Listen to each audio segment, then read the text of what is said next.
जय हिंद दोस्तों। आज हम लोग पुनः उपस्थित हुए हैं अपने जीके और स्टैटिक जीके वाले सेशन को जो है कि आगे बढ़ाने के लिए। तो आज से आप लोग को जैसा कि पहला जो आपको वीडियो प्राप्त हुआ होगा वह साइंस का जो कि डिस्कशन हुआ था वह जो है कि आज से हम लोग बोर्ड पर ही करने का प्रयास कर रहे हैं और इसका हम लोग जो है कि रिजल्ट देखते हैं कि इसका बच्चा का व्यू क्या आता है। क्योंकि बहुत सारे छात्र बोल रहे थे, बहुत सारे स्टूडेंट बोल रहे थे कि जो है कि बोर्ड पे डिस्कशन करवाइए, तो हम लोग धीरे धीरे बोर्ड पे भी आकर देख रहे हैं क्योंकि हम लोग अभी शुरुआती दौर में हैं, इसलिए हर एक चीज पर रिसर्च करने का प्रयास कर रहे हैं। तो चलिए बिना कोई देरी किए हुए जो है कि हम लोग सेशन को शुरू कर रहे हैं। तो इसमें जो आप लोग को जैसा कि देखने के लिए मिल रहा होगा कि इसमें हम लोग जो है कि आपको स्पीडी को भी देखेंगे, उसके बाद लूसेंट को भी देखेंगे, उसके बाद महेश बर्नवाल को भी देखेंगे। लगभग 3 जो है कि अब बुक को इसमें कवर करने वाले हैं। ये जो शिफ्ट रहेगा आपको अगर अच्छा इसका रिजल्ट रहेगा, क्योंकि मेरे अनुसार अगर हम देखते हैं तो मेरे अनुसार जो है कि बोर्ड पे पढ़ना बहुत ही अच्छा चीज है। क्योंकि अगर मैराथन वगैरह कराने का रहेगा तो हम लोग जो है कि जल्दी से एक वीडियो में जो है कि एक सब्जेक्ट को कवर करवा लेंगे। लेकिन अगर हमको जो है कि कोई टॉपिक वाइज करके पढ़ना है, कोई पेज वाइज करके पढ़ना है या बुक वाइज करके पढ़ना है, तो हम लोग जो है कि आराम से जो है कि बोर्ड पे पढ़ने का प्रयास करेंगे, जो कि बहुत ही अच्छा क्लास है। मेरे अनुसार है कि बोर्ड पे बहुत अच्छा रहेगा। क्योंकि बोर्ड पे क्या होगा कि कोई भी चीज जो हम लिखते हैं आपके दिमाग में वो चीज हम छपा देंगे और कोई इमेज बन के जब दिमाग में बात सेट होता है तो आपको लंबा दिन तक याद रहता है। और आपको जो है कि हम बेस तैयार कर ही चुके हैं, तो आराम से आप लोग जो है कि इस पे समझने का प्रयास कीजिएगा। तो चलिए बिना कोई देरी के हुए आज के सेशन को हम शुरू कर रहे हैं।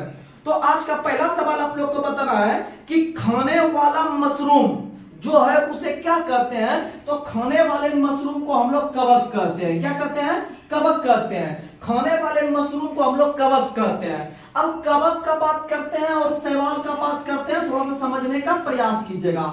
सबसे पहले याद रखिएगा, कवक और शैवाल जो होता है दोनों जो आता है वह आपका थाइलोफाइटा ग्रुप में आता है। किस में आता है? थाइलोफाइटा ग्रुप में आता है। और आप लोग को बता दें कि कवक का जो अध्ययन कहलाता है वह माइकोलॉजी कहलाता है। कवक का अध्ययन माइकोलॉजी कहलाता है, वही शैवाल का अध्ययन फाइकोलॉजी कहलाता है। शैवाल का अध्ययन क्या कहलाता है? फाइकोलॉजी कहलाता है। लेकिन आप लोग को बता दे कि शैवाल और कवक में बच्चा बहुत कंफ्यूज करता है कि किसका फाइको होगा किसका माइको होगा। तो एक आप शब्द याद रखिएगा, स्वाक्या फोसा, यानी कि सो से शैवाल हो जाएगा, फ से फाइकोलॉजी हो जाएगा। सो से शैवाल हो जाएगा, फ से फाइकोलॉजी हो जाएगा, यानी शैवाल का अध्ययन फाइकोलॉजी और कवक का अध्ययन माइकोलॉजी हो जाएगा। याद रखिएगा। और कवक में का अध्ययन याद रखिएगा कम, यानी कि शैवाल में सांप, कवक में कम। याद रखिएगा, आपका आराम से कम चल जाएगा। वहीं शैवाल का अध्ययन फाइकोलॉजी, कवक का अध्ययन माइकोलॉजी। और कवक और शैवाल जो आता है वह थाइलोफाइटा ग्रुप में आता है। और आप लोग को यहां से तीसरा चौथा क्वेश्चन बता दे कि कवक और शैवाल के बीच का जो सहजीवी संबंध कहलाता है वह लाइकेन कहलाता है। क्या कहलाता है? लाइकेन। और लाइकेन शब्द का पहली बार प्रयोग जो किया था वह थियोफ्रेस्टस ने किया था। किसने किया था? थियोफ्रेस्टस ने। इसीलिए लाइकेन का जनक जो कहते हैं थियोफ्रेस्टस को कहते हैं। और लाइकेन का जो अध्ययन कहलाता है वह लाइकेनोलॉजी कहलाता है। याद रखिएगा, लाइकेन का अध्ययन लाइकेनोलॉजी कहलाता है। लाइकेन का अध्ययन लाइकेनोलॉजी कहलाता है। और आप लोग को पता है कवक का अध्ययन फाइकोलॉजी, शैवाल का अध्ययन कवक का अध्ययन माइकोलॉजी, शैवाल का अध्ययन फाइकोलॉजी। यहां तक आप लोग को समझ में आएगा। वही एक और चीज का हम बात करते हैं, सजीव और निर्जीव। सजीव और निर्जीव के जो बीच का जो मुख्य कड़ी कहलाता है वह आपका विषाणु कहलाता है। क्या कहलाता है? विषाणु। और आप लोग को पता है कि विषाणु का अध्ययन जो कहलाता है वायरोलॉजी। क्या कहलाता है? वायरोलॉजी। विषाणु का अध्ययन वायरोलॉजी। वहीं जीवाणु का अध्ययन जो कहलाता है वह बैक्टीरियोलॉजी कहलाता है। क्या कहलाता है? बैक्टीरियोलॉजी कहलाता है। क्योंकि जीवाणु का इंग्लिश होता है बैक्टीरिया यानी बैक्टीरियोलॉजी, और विषाणु का इंग्लिश होता है वायरस यानी वायरोलॉजी। और विषाणु का जो खोज किया था वह इवानोविस्की ने किया था। विषाणु का खोज इवानोविस्की ने किया था 1892 में, और इवानोविस्की का संबंध रूस से था। वही जीवाणु का खोज जो किया है आपका किसने? तो याद रखिएगा, जीवाणु का खोज किया है ल्यूवेनहॉक ने। और ल्यूवेनहॉक ने जो किया है वह किया है 1683 में। कब किया है? 1683 में। याद रखने का प्रयास कीजिएगा। वहीं भारत के अंदर में पहला जो नगर निगम का स्थापना हुआ था 1687 में। वहीं 1676 में प्रकाश के हुए को पहली बार रोमर ने मापा था। किसने मापा था? रोमर ने मापा था। तो ये सब क्वेश्चन आप याद रखने का प्रयास कीजिएगा। वहीं 1665 1963 में आप लोग को पता है कि पहली बार जो कोशिका का खोज किया था वह रॉबर्ट हुक ने किया था। किसने किया था?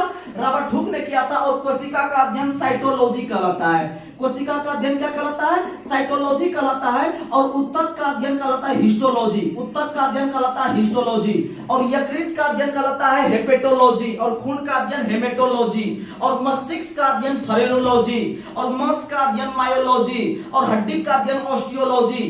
तो ये सब क्वेश्चन आप याद रखने का प्रयास कीजिएगा। तो चलिए अगला क्वेश्चन हम लोग देखने का प्रयास करते हैं। हम लोग स्टैटिक देख रहे हैं। स्टैटिक में जो भी क्वेश्चन आएगा आप लोग के पास हम रखने का प्रयास करेंगे और सिर्फ आप आराम से समझने का प्रयास कीजिएगा, आपको दिक्कत कहीं नहीं आएगा। सिर्फ लगातार बनकर रहिएगा। और स्टैटिक जीके जो हम मुख्य रूप से फोकस कर रहे हैं, यह आपका एग्जाम होगा एनटीपीसी का, अभी फिलहाल बिहार एसएससी का होगा, फिर बिहार दरोगा का होगा, उसके बाद फिर आपको बिहार एसएससी के अंतर्गत 4th ग्रेड का जॉब निकलेगा, वो भी बहुत अच्छा जॉब है, बिहार के अंतर्गत में करने लायक जॉब है। तो आप लोग लगातार बनकर रहिएगा और एसएससी जीडी का जो तैयारी कर रहे होंगे उनके लिए भी बेहतरीन मौका है। तो चलिए अगला क्वेश्चन।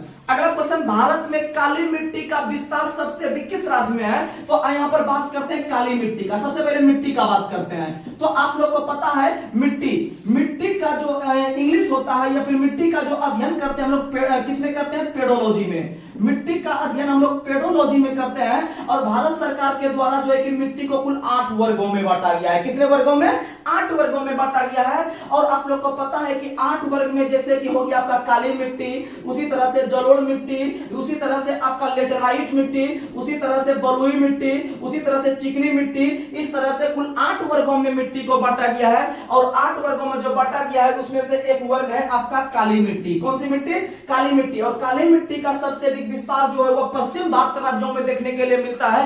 और पश्चिम भारत राज्य में जैसे कि आपका सबसे जो पश्चिम का राज्य है वो गुजरात है, फिर महाराष्ट्र है। ये दोनों राज्यों में सबसे अधिक जो है कि काली मिट्टी का विस्तार है। और काली मिट्टी में जो है कि आपका पोटास वगैरह की अधिकता होती है। और वहां पर बता दें कि काली मिट्टी में सबसे अधिक जो उपयुक्त फसल होती है वह कपास होती है। कौन होती है? कपास। और वही कपास को हम लोग सफेद सोना कहते हैं। कपास को क्या कहते हैं? सफेद सोना।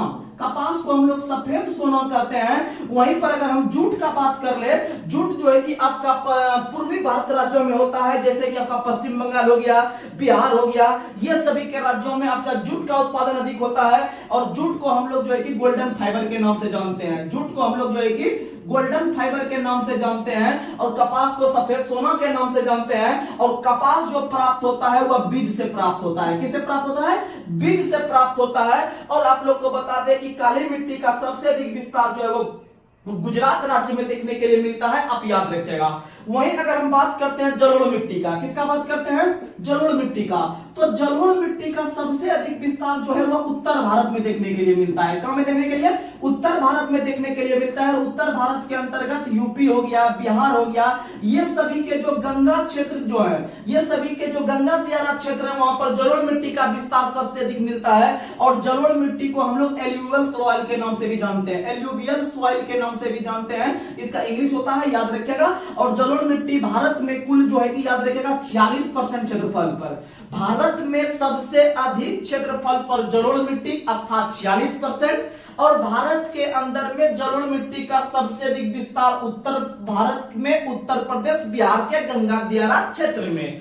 और भारत के अंदर में सबसे अधिक उपजाऊ मिट्टी भी जो होती है वह जलोढ़ मिट्टी होती है। सबसे अधिक उपजाऊ मिट्टी कौन सी होती है? जलोढ़ मिट्टी। और आप लोग को बता दें कि जलोढ़ मिट्टी को 2 भागों में बांटा गया है। कितने भागों में? 2 भागों में। जलोढ़ मिट्टी को जो 2 भागों में बांट के पढ़ते हैं उसमें से एक खादर होता है और एक बांगड़ होता है। एक खादर होता है, एक बांगड़ होता है। और यहाँ पर याद रखिएगा कि मान लीजिए कि आप लोग को पता है कि ये जो आपका उत्तर भारत में जो गंगा नदी बहती है, कुल 5 राज्यों से होकर बहती है गंगा नदी। गंगा नदी भारत के कुल 5 राज्य से होकर बहती है। और 5 राज्य में से आप लोग को पता है कि सबसे पहले आपका उत्तराखंड के बाद उत्तर प्रदेश के बाद बिहार के बाद झारखंड के बाद बंगाल, ये कुल 5 राज्य में गंगा नदी बहती है। और आप लोग को पता है कि वह गंगा नदी जो बहने के साथ अपने साथ जो मिट्टी जो है कि निक्षेप करके जो लाती है अपने साथ बहाकर अपने जल के वेग के साथ, तो वह जो नई मतलब बार बार जो मिट्टी लाती है वह मिट्टी बहुत ही उपजाऊ होती है। और मान लीजिए कि उसी मिट्टी को हम लोग दो भाग में बांट के पढ़ते हैं, यानी मान लीजिए हर एक साल गंगा नदी में पानी आती है और यह मिट्टी लाती है, और मिट्टी जब हम एक वर्ष यूज कर लेते हैं तो इसको पुरानी जलोढ़ मिट्टी कहते हैं, और जैसे ही आया था नया वाला तो इसको नई जलोढ़ मिट्टी कहते हैं। तो दोनों को अलग अलग नाम से हम लोग जानते हैं। तो याद रखिएगा नई जलोढ़ मिट्टी को क्या कहते हैं, आपको बता देते हैं ट्रिक से। तो एक ट्रिक याद रखिएगा, वाक्य बाप, वाक्य बाप याद रखिएगा, यानी बौ से बंगर, बौ से बंगर, तो बंगर में यानी बौ से बंगर और उसके साथ पौ है, पौ से लगा दीजिएगा पुरानी जलोढ़ मिट्टी। क्या लगा दीजिएगा, पुरानी, यानी पुरानी जलोढ़ मिट्टी को बंगर कहते हैं। यानी जब पुरानी जलोढ़ मिट्टी को बंगर कहते हैं तो याद रखिएगा कि नई जलोढ़ मिट्टी को हम लोग खादर कहते हैं। क्या कहते हैं, खादर कहते हैं। और यह भारत का सबसे उच्चतम उपजाऊ मिट्टी है, उसके साथ वह भारत में सबसे अधिक क्षेत्रफल पर भी पाई जाती है। और मिट्टी का अध्ययन जो कहलाता है वह पेडोलॉजी कहलाता है। क्या कहलाता है, पेडोलॉजी कहलाता है। उसके बाद आपको हम बताते हैं, उसके बाद आपको बताते हैं कि एक क्वेश्चन पूछता है, एक नहीं दो क्वेश्चन पूछता है। एक क्वेश्चन आता है कि कौन सी मिट्टी जो है वह सबसे कम जल का अवशोषण करती है, सबसे कम जल का अवशोषण जो करती है वह यानी सोखती है अपने आप में, वह कौन सी मिट्टी, और सबसे ज्यादा जो सोखती है अपने आप में वह कौन सी मिट्टी, ये दो क्वेश्चन आता है। तो आप लोग को बता दे कि बलुई मिट्टी जो है, बलुई मिट्टी जो है, बलुई यानी बालूबला, बालुई मिट्टी जो है वह सबसे कम जल का अवशोषण करती है। वहीं आप लोग को बता दे चिकनी मिट्टी, चिकनी मिट्टी जो है वह सबसे ज्यादा जल का अवशोषण करती है। याद रखिएगा, ऐसा नहीं कि बलुई को ज्यादा मार देंगे। बहुत लोग का दिमाग क्या आता है कि सबसे अधिक जो बालू ही सोखता है पानी, तो वो अपने आप में समाहित नहीं रख पाता है। वह मान लीजिए बालू इस तरीका से यहाँ रखा हुआ है, अगर इसमें ऊपर से पानी को जो है कि ऊपर से ढालिएगा तो वह जो है कि यह सोख नहीं पाएगा, यह अपने अंदर से पानी को बाहर निकाल देगा। तो इसका मतलब क्या, यह अवशोषण कर पाया, नहीं कर पाया। यानी सबसे कम जल को धारण करने की क्षमता जो है वह आपका किसमें है, तो बलुई मिट्टी में। वही सबसे अधिक, अगर मान लीजिए इसमें आप पानी को ऐसे डालिएगा ना चिकनी मिट्टी में, तो चिकनी मिट्टी सोख लेगा पानी, इसका मतलब अवशोषण कर लेगा, यानी अपने में समाहित कर लेगा। तो सबसे कम अवशोषण जो होता है बलुई में, और सबसे अधिक अवशोषण क्षमता जो होता है वह चिकनी मिट्टी में। आप यहां तक याद रखने का प्रयास कीजिएगा, आपका क्वेश्चन बन जाएगा। चलिए आगे बढ़ते हैं। अगला क्वेश्चन देखिएगा, अगला क्वेश्चन बताना है कि नायलॉन बहुलक का पहली बार प्रयोग जो हुआ वह किस शहर में। तो यहाँ पर नायलॉन देखने के लिए मिल रहा है, क्या देखने के लिए मिल रहा है, नायलॉन देखने के लिए मिल रहा है। और एक होता है नायलॉन, एक होता है रेयॉन। माइंड से कंफ्यूजन दूर कर दीजिएगा आज के बाद। अगर आपसे क्वेश्चन पूछे कि मानव के द्वारा संश्लिष्ट किया गया, मानव के द्वारा संश्लिष्ट किया गया पहला रेशा कौन सा आया है, तो वह नायलॉन है। और मानव के द्वारा कृत्रिम रूप से बनाया गया अगर पहला रेशा पूछेगा तो वह रेयॉन मारिएगा। क्या मारिएगा, रेयॉन मारिएगा। और देखिएगा कृत्रिम शब्द का अगर प्रयोग आए तो आप कंफ्यूज नहीं कीजिएगा। कृत्रिम में देखिए 3 अक्षर है और रेयॉन में भी कितना अक्षर है, 3 अक्षर है। यानी कृत्रिम रूप से बनाया गया पहला रेशा रेयॉन है, और संश्लिष्ट में लगभग 4 अक्षर से ज्यादा है, इसीलिए इसमें बड़ा वाला मारिएगा 4 गो वाला, यानी नायलॉन। समझ में आया। और नायलॉन जो पहली बार बनाया गया था वह शिकागो में बनाया गया था। कहां बनाया गया था, शिकागो में बनाया गया था। और आप लोग को पता है कि शिकागो में ही पहली बार आप लोग का धर्म सम्मेलन हुआ था अमेरिका के अंदर में, जिसमें स्वामी विवेकानंद जो है कि भारत के तरफ से गए थे 1893 में, और वहां पर जाकर बहुत जबरदस्त भाषण दिए थे मेरे भाइयों एवं बहनों के नाम से। इसीलिए स्वामी विवेकानंद को तूफानी हिंदू के नाम से भी जानते हैं। तो ये सब क्वेश्चन याद रखिएगा।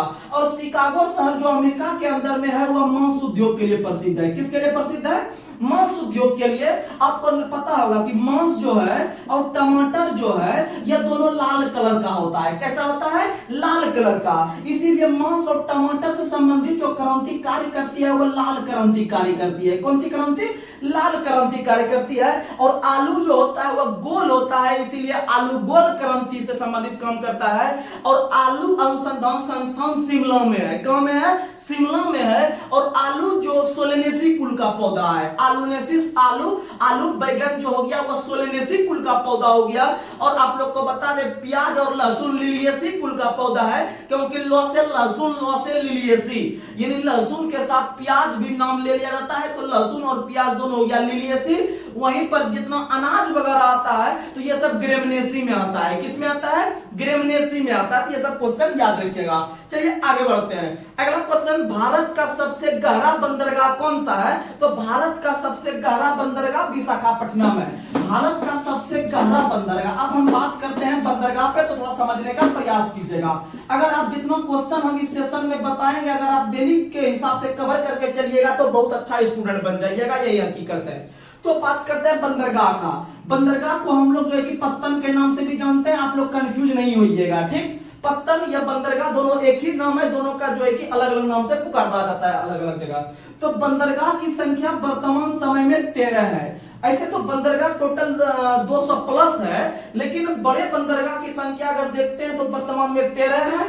अगर हम छोटे बंदरगाह की संख्या देखते हैं तो भारत में 200 है। 200 छोटे बंदरगाह है और बड़े बंदरगाह की संख्या जो मान्यता प्राप्त बड़ा बड़ा बंदरगाह है वो 13 है। और आप लोग को पता है कि इसमें से अगर पूछे ओवरऑल में सबसे बड़ा बंदरगाह कौन है, तो सबसे बड़ा बंदरगाह मुंबई बंदरगाह है। कौन सा बंदरगाह है? मुंबई बंदरगाह है।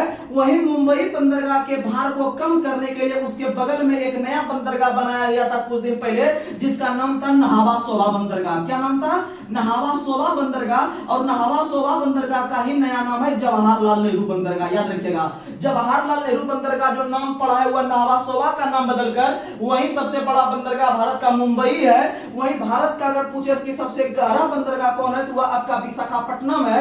और विशाखापट्टनम वर्तमान में आंध्र प्रदेश की राजधानी है, याद रखिएगा। और याद रखिएगा कि यह जो विशाखापट्टनम बंदरगाह है यह डॉल्फिन नोज पहाड़ी के पीछे सुरक्षित है। डॉल्फिन नोज पहाड़ी, डॉल्फिन नोज पहाड़ी के पीछे जो है कि आपका सुरक्षित है विशाखापट्टनम की पहाड़ी, विशाखापट्टनम बंदरगाह, याद रखिएगा। और आप लोग को बता दे कि यह जो आपका विशाखापट्टनम बना है, यह जो विशाखापट्टनम शहर है, यह वर्तमान समय में भारत का सबसे नया आपका रेलवे बोर्ड बना है, जो कि आपका दक्षिण मध्य तट रेलवे का मुख्यालय बना है। दक्षिण में है, सही बात है, फिर मध्य में भी हल्का सा है, सही बात है, और फिर तट यानी समुद्र के किनारे है, यानी दक्षिण मध्य तट रेलवे का मुख्यालय विशाखापट्टनम बना है। विशाखापट्टनम आंध्र प्रदेश की राजधानी भी है और विशाखापट्टनम सबसे गहरा बंदरगाह भी है। और विशाखापट्टनम जो है वह डॉल्फिन नोज पहाड़ी के पीछे सुरक्षित है। और यह डॉल्फिन जो भारत का राष्ट्रीय जल जीव है, भारत का राष्ट्रीय जल जीव जो है वह डॉल्फिन है। और डॉल्फिन को राष्ट्रीय जल जीव 2009 में घोषित किए हैं। कब घोषित किए हैं? 2009 में। तो याद रखिएगा, गंगा नदी को घोषित किए हैं भारत का राष्ट्रीय नदी 2008 में, और डॉल्फिन को जो घोषित किए हैं 2009 में। कब किए हैं? 2009 में। तो ये सब क्वेश्चन आप याद रखने का प्रयास कीजिएगा। अब 13 बंदरगाह जो है उसमें से हम जो है कि बहुत सारा जो फैक्ट है हम लोग याद रखने का और प्रयास करते हैं। तो आप लोग को बता दें कि भारत का जो सबसे पहला कृत्रिम बंदरगाह बना था, भारत का सबसे प्राचीन एवं कृत्रिम बंदरगाह जो है, सबसे प्राचीन एवं कृत्रिम बंदरगाह जो है वह चेन्नई है। वह कौन है? चेन्नई है। और चेन्नई के अंतर्गत आपका 2 और बंदरगाह है, जिसका नाम है आपका जो है कि तूतीकोरिन बंदरगाह और एन्नोर बंदरगाह। तूतीकोरिन बंदरगाह को हम लोग मत्स्य बंदरगाह के नाम से भी जानते हैं। वही तूतीकोरिन बंदरगाह का जो नया नाम है वह चिदंबरनार बंदरगाह। और याद रखिएगा उसके बगल में जो एन्नोर बंदरगाह है, एन्नोर बंदरगाह का नया नाम जो है वह कामराज बंदरगाह है। कौन सा बंदरगाह? कामराज बंदरगाह। तो ये सब चीज आप याद रखिएगा। वहीं अगर हम बात करते हैं कि भारत का सबसे नया बंदरगाह जो 13वां नंबर का बंदरगाह बना है वह बधावन बंदरगाह बना है। कौन सा बंदरगाह? बधावन पोर्ट। बधावन पोर्ट या बधावन बंदरगाह। और बधावन बंदरगाह जो बना है वह महाराष्ट्र के अंदर में बना है। कहां में बना है? महाराष्ट्र के अंदर में बना है। भारत का सबसे नया बंदरगाह महाराष्ट्र बंदरगाह के अंतर्गत बधावन बंदरगाह है, वह 13वां नंबर का बना है। लेकिन अगर पूछेगा बधावन रामसर साइट कहां में है, बधावन रामसर साइट कहां में है, तो यह गुजरात में है। बधावन रामसर साइट कहां है? गुजरात में। लेकिन बधावन बंदरगाह कहां है? महाराष्ट्र में। वो 13वां नंबर का बंदरगाह बना है। वहीं भारत के अंदर में एकमात्र नदी बंदरगाह जो है वह कलकत्ता है। भारत का एकमात्र नदी बंदरगाह कलकत्ता है। और कलकत्ता बंदरगाह का नाम बदलकर जो किया गया वह श्यामा प्रसाद मुखर्जी बंदरगाह। कलकत्ता बंदरगाह का नाम बदलकर श्यामा प्रसाद मुखर्जी बंदरगाह कर दिया गया है। और भारत का एकमात्र नदी बंदरगाह आपका कलकत्ता बंदरगाह है। और कलकत्ता बंदरगाह के भार को कम करने के लिए, कलकत्ता बंदरगाह के भार को कम करने के लिए जो है कि भारत सरकार के द्वारा जो है कि उसके बगल में हल्दिया बंदरगाह शुरू किया गया है। कौन सा बंदरगाह? हल्दिया बंदरगाह शुरू किया गया है। और इलाहाबाद से हल्दिया आपका जो राष्ट्रीय जलमार्ग संख्या 1 है। इलाहाबाद से हल्दिया राष्ट्रीय जलमार्ग संख्या 1 है, जो भारत का सबसे सबसे लंबा राष्ट्रीय जलमार्ग है जिसकी कुल लंबाई 1620 किलोमीटर है, याद रखिएगा। वहीं पर अगर हम देखते हैं कि भारत के अंदर में एकमात्र रसायन बंदरगाह जो है, भारत के अंदर में एकमात्र रसायन बंदरगाह जो है वह दाहेज बंदरगाह है। कौन सा बंदरगाह है? दाहेज। भारत के अंदर में एकमात्र रसायन बंदरगाह दाहेज है, और दाहेज जो है वो गुजरात के अंदर में है। कहां में है? गुजरात में। वहीं भारत के अंदर में जो एकमात्र आपका जो कि आपका ज्वारी बंदरगाह है, भारत के अंदर में एकमात्र अगर ज्वारी बंदरगाह पूछेगा तो ज्वारी बंदरगाह मारिएगा कंडला, ज्वारी बंदरगाह मारिएगा कंडला, और कंडला भी गुजरात में है। कंडला भी कहां है? गुजरात में। और कंडला बंदरगाह का नया नाम है आपका दीनदयाल उपाध्याय बंदरगाह। कौन सा बंदरगाह? दीनदयाल उपाध्याय बंदरगाह। और आपको पता है कि भारत के अंदर में मुगलसराय रेलवे स्टेशन का नाम भी दीनदयाल उपाध्याय के नाम पर रख दिया गया है। तो आप लोग याद रखने का प्रयास कीजिएगा, आप लोग याद रखने का प्रयास कीजिएगा। चलिए हम लोग आगे बढ़ते हैं, आगे बढ़ते हैं, आगे बढ़ते हैं। अगर हम बात करते हैं कि भारत के अंदर में और बंदरगाह, तो आप लोग को बता दें पारादीप बंदरगाह जो है, पारादीप बंदरगाह उड़ीसा में है। पारादीप बंदरगाह कहां है? उड़ीसा में। अगर हम बात करते हैं काकीनाडा बंदरगाह, अगर हम बात करते हैं काकीनाडा बंदरगाह तो आंध्र प्रदेश में है। काकीनाडा बंदरगाह कहां है?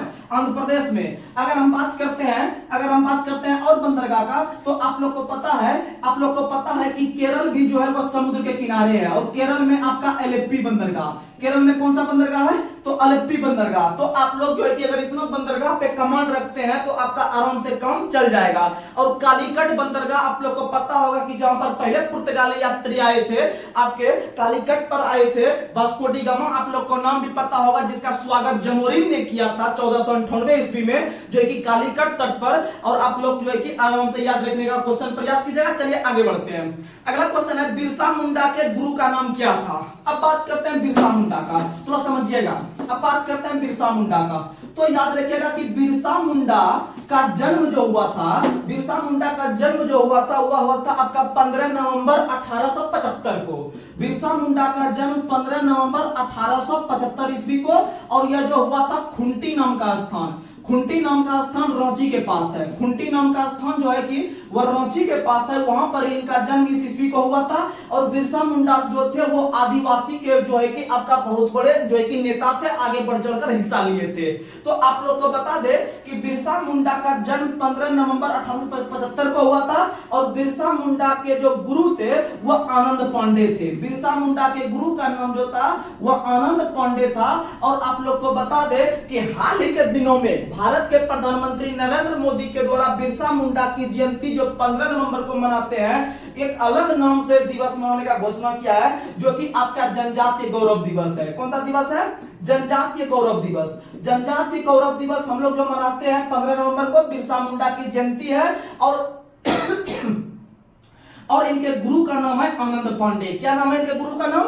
आनंद पांडे, याद रखिएगा। और एक और क्वेश्चन याद रखिएगा, इसका संबंध झारखंड से था, इसीलिए 15 नवंबर को जो है कि आप लोग को पता है कि 15 नवंबर 2000 ईस्वी को झारखंड राज्य का भी स्थापना हुआ है। और झारखंड राज्य का स्थापना बिहार से अलग होकर हुआ था 15 नवंबर 2000 को, तो इसलिए झारखंड दिवस पूछे या बिरसा मुंडा जयंती पूछे, दोनों 15 नवंबर को मारेंगे, याद रखिएगा। आगे बढ़ते हैं। अगला क्वेश्चन आप लोग को बताना है कि पेरिस किस नदी के किनारे है? तो पेरिस सिंध नदी के किनारे है। पेरिस किसके किनारे है? सिंध नदी के किनारे। अगर बात करते हैं लंदन का, तो लंदन टेम्स नदी के किनारे। लंदन किसके किनारे है? टेम्स। वहीं अगर हम बात करते हैं अर्जेंटीना की राजधानी ब्यूनस आयर्स है। अर्जेंटीना की राजधानी ब्यूनस आयर्स जो है वह लालपटा नदी के किनारे है। किस नदी के किनारे? लालपटा।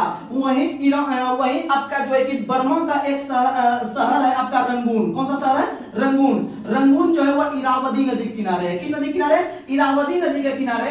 वहीं पर अगर हम बात करते हैं ढाका का, तो ढाका जो है वह आपका बूढ़ी गंगा नदी के किनारे। ढाका जो है वह बूढ़ी गंगा नदी के किनारे है। वहीं ढाका के पास एक और शहर है चटगांव। कौन सा शहर है? चटगांव। आप लोग को हम जुगाड़ भी दिए थे, इसमें चट से मारेंगे तो कान फूल जाएगा। इन चटगांव शहर कर्णफुली नदी के किनारे। चटगांव शहर किस नदी के किनारे? कर्णफुली नदी के किनारे। वहीं अगर हम बात करते हैं कि जो है कि आपका एक और शहर है जिसे कि आप लोग और भी बोल सकते हैं, जैसे कि आप लोग को पता है न्यूयॉर्क। न्यूयॉर्क शहर जो है, न्यूयॉर्क शहर हडसन नदी किनारे है। वहीं अगर हम बात कर सकते हैं वाशिंगटन, वाशिंगटन जो है वह पोटोमैक नदी किनारे है। वाशिंगटन कौन नदी किनारे? पोटोमैक नदी किनारे। वहीं अगर बात करते हैं बैतूल शहर ताप्ती नदी के किनारे। वहीं अगर हम बात करते हैं बड़ोदरा शहर, तो बड़ोदरा शहर विश्वामित्र नदी के किनारे। वहीं अगर बात करते हैं बेंगलोर का, तो बेंगलोर विश्वावती नदी के किनारे। अगर बात करते हैं हम लोग पटना, भागलपुर, साहिबगंज वगैरह, ये सब हो जाएगा आपका गंगा नदी के किनारे। और पटना शहर जो है वह 3 नदी के किनारे है। एक आपका गंगा है, सोन है, पुनपुन है, ये 3 नदी किनारे है। बात करते हैं गोरखपुर राप्ती नदी के किनारे, लखनऊ जो है गोमती नदी के किनारे। बात करते हैं हम लोग जो है कि उसके बाद फिर और कौन सा बच गया, कानपुर, कानपुर गंगा नदी के किनारे। अगर हम बात करते हैं आपका वाराणसी गंगा नदी के किनारे, बिजनौर गंगा नदी के किनारे, दिल्ली यमुना नदी के किनारे। तो ये सब आप क्वेश्चन याद रखने का प्रयास कीजिएगा। उसके बाद अगला क्वेश्चन आप लोग को बताना है कि अष्टदिग्गज का संबंध किस शासक से था। तो याद रखिएगा अष्टदिग्गज का संबंध जो था वह कृष्णदेव राय से था। किससे था? कृष्णदेव राय से था। अष्टदिग्गज का संबंध कृष्णदेव राय से था। और याद रखिएगा अष्टप्रधान का संबंध शिवाजी से था। किससे था? शिवाजी से। अष्टप्रधान का संबंध शिवाजी से था। वहीं अगर हम बात करते हैं नवरत्न जो था वह अकबर के दरबार में था। किसके दरबार में था? अकबर के दरबार में। और अकबर से संबंधित अगर बात करते हैं तो भारत के अंदर में मुगल वंश के पहले शासक आपके जो कि अकबर बनते हैं, जो कि एक धर्मनिरपेक्ष शासक थे। कैसे शासक थे? धर्मनिरपेक्ष। और आप लोग को पता है कि अकबर ने 1562 में जो है कि आपका दास प्रथा का अंत किया। 1563 में आपका जो है कि तीर्थ यात्रा कर समाप्त किया। 1564 में जजिया कर समाप्त किया। उसके बाद फिर आप लोग को पता है 1582 में दीन इलाही धर्म का स्थापना किया। और 1582 में इलाही सम्मत का स्थापना किया। तो ये सब क्वेश्चन आप याद रखिएगा। आगे बढ़ते हैं। अगला क्वेश्चन बताना है आप लोग को कि चंद्रप्रभा राष्ट्रीय अभ्यारण्य किस राज्य में है। तो चंद्रप्रभा राष्ट्रीय अभ्यारण्य उत्तर प्रदेश में है। चंद्रप्रभा कहां में है? उत्तर प्रदेश में। चंद्रप्रभा हो गया यूपी में, दुधवा भी हो गया यूपी में। दुधवा भी कहां हो गया? यूपी में। अगर हम बात करते हैं कि उत्तर प्रदेश में जो है कि और कौन सा है, तो उत्तर प्रदेश के अंतर्गत में पटना, याद रखिएगा पटना पश्चिम बिहार जो है यह यूपी में है। पटना पश्चिम बिहार में नहीं है। बिहार की राजधानी भले पटना है, लेकिन पटना पश्चिम बिहार जो है वह यूपी में है। यूपी का एक शहर है एटा। एटा में ही पटना पश्चिम बिहार है। वहीं अगर हम बात करते हैं वाल्मीकि टाइगर रिजर्व कहां है, तो वाल्मीकि टाइगर रिजर्व बिहार में है। वाल्मीकि कहां में है? बिहार में। वहीं अगर हम बात करते हैं गोगाबिल पक्षी बिहार, तो गोगाबिल पक्षी जो है वो कटिहार में है। कहां में है? कटिहार बिहार में है। वहीं अगर हम बात करते हैं कामरताल झील जो है वो बिहार के बेगूसराय में है। बिहार के कहां में है? बेगूसराय में है। वहीं अगर हम बात करते हैं नकटी झील जो है वो बिहार के जमुई में है। नकटी झील बिहार के कहां में है? जमुई में है। और जमुई में ही आप लोग को पता है कि इधर कुछ दिन पहले जो है कि सोना का बहुत बड़ा खदान मिला था, याद रखिएगा। अगला क्वेश्चन अगर हम पूछते हैं कि विक्रमशिला विश्वविद्यालय कहां है, तो विक्रमशिला विश्वविद्यालय भागलपुर में है। कहां में है? भागलपुर में है। वहीं अगर हम बात करते हैं नालंदा में है। और विक्रमशिला विश्वविद्यालय का स्थापना जो किया था धर्मपाल ने। किसने किया था? धर्मपाल ने। विक्रमशिला विश्वविद्यालय का स्थापना धर्मपाल ने किया था। और आप लोग को पता है कि जो है कि आपका ये क्या कहते हैं, अगर हम बात करते हैं और क्या चीज बच गया, अगर हम बात करते हैं अनुपम झील का, अगर हम बात करते हैं कि बिहार के किस राज्य में अनुपम झील है, तो बिहार के जो है कि आपका कैमूर में, बिहार के कैमूर या भभुआ में जो है कि आपका अनुपम झील है। तो ये सब क्वेश्चन आप याद रखने का प्रयास कीजिएगा। आगे बढ़ते हैं। अगला क्वेश्चन आप लोग को बताना है कि मध्य प्रदेश का कौन सा शहर आपका सिक्योरिटी पेपर मिल है? नेपानगर जो है वो आपका न्यूज फैक्ट्री के लिए प्रसिद्ध है, प्रिंट फैक्ट्री के लिए, यानी अखबारी कागज के लिए। याद रखिएगा भारत के अंदर में अखबारी कागज के लिए, न्यूज फैक्ट्री के लिए जो प्रसिद्ध है वह नेपानगर है। और वहीं पर अगर हम बात करते हैं कि मध्य प्रदेश का कौन सा शहर, ये भी एमपी में है। और याद रखिएगा मध्य प्रदेश का एक शहर है आपका होशंगाबाद। कौन सा शहर है? होशंगाबाद। और होशंगाबाद शहर का नया नाम है नर्मदापुरम। और होशंगाबाद में स्थित है सिक्योरिटी पेपर मिल पूछेगा तो होशंगाबाद में आ जाएगा। होशंगाबाद का नया नाम है नर्मदापुरम। और यह जो है कि आपका जो है कि नर्मदा नदी के किनारे है, याद रखिएगा। और नर्मदा नदी के किनारे आपका जो है कि जबलपुर शहर भी है, जबलपुर शहर। और जबलपुर के पास नर्मदा नदी के ऊपर में आप लोग को पता है भेड़ा घाट के समीप कपिलधारा जलप्रपात। या फिर आप लोग को वहां पर एक और जलप्रपात का नाम है, उसी का दूसरा नाम है दुग्धधारा जलप्रपात। तो याद रखिएगा। अगला क्वेश्चन आप लोग को बताना है कि भारत के अंदर में जुड़वा शहर हैदराबाद सिकंदराबाद, हैदराबाद सिकंदराबाद, और हैदराबाद के का स्वतंत्र शहर का स्थापना चिनकिलिच खान ने किया था। किसने किया था? हैदराबाद स्वतंत्र शहर का स्थापना चिनकिलिच खान ने किया था। और चिनकिलिच खान को निजाम उल मुल्क भी कहते हैं। वहीं पर आप लोग को पता है कि निजाम उल मुल्क का संबंध आसफ जाही राजवंश से था। किस वंश से? आसफ जाही राजवंश से था। और भारत के अंदर में जो हैदराबाद शहर को मिलाया गया है वह किसके तहत? तो याद रखिएगा, पुलिस कार्रवाई के तहत। किसके तहत? पुलिस कार्रवाई के तहत 1948 में, पुलिस कार्रवाई के तहत 1948 में मिलाया है। और आप लोग को पता है कि हैदराबाद को जो पुलिस कार्रवाई के तहत मिलाया गया था, याद रखिएगा, एक ऑपरेशन किया गया था जिसका नाम था ऑपरेशन पोलो। क्या नाम था? ऑपरेशन पोलो, या इसी का दूसरा नाम है ऑपरेशन कैटरपिलर, ऑपरेशन कैटरपिलर। तो आप याद रखने का प्रयास कीजिएगा। आगे बढ़ते हैं। और हैदराबाद मूसी नदी के किनारे, और हैदराबाद में 4 मीनार है। हैदराबाद में क्या है? 4 मीनार। और गोलकुंडा का किला कहां में है? तो गोलकुंडा का किला, गोल गुंबज हो गया आपका बीजापुर में, गोल गुंबज हो गया बीजापुर में, और गोलकुंडा का किला हो गया हैदराबाद में, गोलकुंडा का किला हो गया हैदराबाद में। अगला क्वेश्चन आप लोग को बताना है, अगला क्वेश्चन आप लोग बताइए, वायुमंडल के किस मंडल में ओजोन का घनत्व सबसे अधिक होता है? तो याद रखिएगा आप लोग कि ओजोन का जो सबसे अधिक घनत्व होता है समताप मंडल में, और समताप मंडल में एक समान वायु पाई जाती है। और एक समान वायु पाए जाने के कारण जो है कि वहां पर आपका वायुयान का उड़ना जो है कि संभव है, वायुयान का उड़ना क्या है? संभव है। और वो समताप मंडल में आपका ओजोन परत पाई जाती है। और ओजोन परत को जो मापते हैं वह डॉप्सन संख्या से। किसे मापते हैं? डॉप्सन संख्या से। और ओजोन का जो गंध आता है वह सड़ी हुई मछली की तरह, सड़ी हुई मछली की तरह ओजोन गैस का सूत्र ये गंध आती है। और आप लोग को हाइड्रोजन सल्फाइड का जो गंध आता है सड़े हुए अंडे की तरह, सड़े हुए अंडे की तरह हाइड्रोजन सल्फाइड, और ओजोन गैस का जो गंध आता है सड़ी हुई मछली की तरह, याद रखिएगा। और आप लोग को पता है कि ओजोन पर ही मॉन्ट्रियल प्रोटोकॉल आपका हुआ था 1987 में 16 सितंबर को, इसीलिए 16 सितंबर को ओजोन परत सुरक्षा दिवस भी मनाते हैं। अगला क्वेश्चन, और अगर हम बात करते हैं, ये हो गया आपका जो है कि समताप मंडल, समताप मंडल में सबसे अधिक आपका ओजोन का घनत्व हो गया। लेकिन सीधा क्वेश्चन पूछे कि सबसे अधिक घनत्व जो अधिक होता है कौन से मंडल का? तो क्षोभ मंडल का। सबसे अधिक घनत्व का जो होता है क्षोभ मंडल का। लेकिन सबसे अधिक जो होता है आपका ओजोन का घनत्व होता है समताप मंडल में।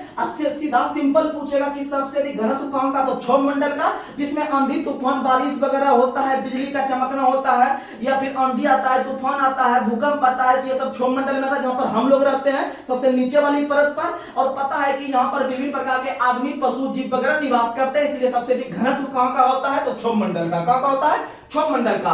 वहीं पर अगर हम बात करते हैं कि सबसे अधिक घनत्व किस ग्रह का होता है, तो सबसे अधिक घनत्व जो होता है वह अधिक पृथ्वी का होता है। किसका घनत्व होता है? पृथ्वी का, क्योंकि पृथ्वी पर विभिन्न प्रकार के जो है कि घनत्व पाए जाते हैं। और आप लोग को पता है कि सबसे कम घनत्व जो होता है किस ग्रह का? तो सबसे कम घनत्व होता है शनि का। किसका होता है? शनि का। इसीलिए शनि जो है कि वह पानी पर तैरने लगता है, शनि जो है कि पानी पर तैरने लगता है। और शनि का जो है कि 1-2 उपग्रह का नाम बता देते हैं, जैसे कि आपका हो गया टाइटन। क्या हो गया? टाइटन। टाइटन शनि का उपग्रह हो गया। और शनि का एक और उपग्रह जिसका नाम है फोबे। क्या नाम है? फोबे।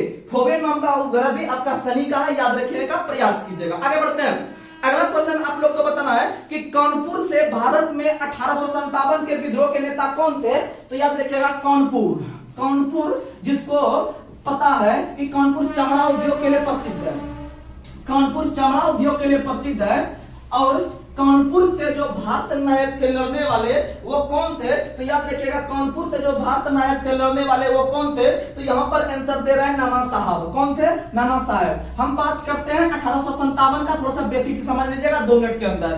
तो 1857 का जो विद्रोह हुआ था सबसे पहले कैनी के काल में, कैनी के काल में। और 1857 का जो विद्रोह जो हुआ था उस विद्रोह में जो है कि आप लोग को पता है कि आप लोग को Enfield rifle, Enfield rifle, Enfield rifle का जो है कि प्रयोग करने के लिए बोला जा रहा था। तो उसमें आप लोग को पता है कि इसमें आप लोग को पता है कि इसमें गाय का प्लस में आपका जो है कि सुअर का चर्बीयुक्त कारतूस का प्रयोग किया जाता था। इसीलिए पता है कि गाय जो है वह हिंदू धर्म में पवित्र पशु माना जाता है। और सुअर जो है वह जो है कि किसमें जो है कि नहीं माना, मतलब अच्छा पशु नहीं माना जाता है, वह मुस्लिम में। तो मुस्लिम धर्म में जो है कि इसको अशुभ माना जाता है। इसीलिए गाय में हिंदू, अगर मान लीजिए कि गाय का चर्बी अगर मुंह में लेकर हिंदू आदमी काट रहे हैं, इसका मतलब है कि इनके धर्म के साथ खिलवाड़ हो रहा है। वहीं पर अगर हम बात करते हैं सुअर का, अगर ये लोग मुस्लिम लोग मुंह में लेंगे तो इसका मतलब इनके भी धर्म के साथ खिलवाड़ है। तो इसका मतलब अंग्रेज एक प्रकार से देख रहे हैं कि धर्म के में हस्तक्षेप करना शुरू कर दिए। तो इसका मतलब है कि यहाँ पर जैसे ही पता चला कि एनफील्ड राइफल या फिर आपका गाय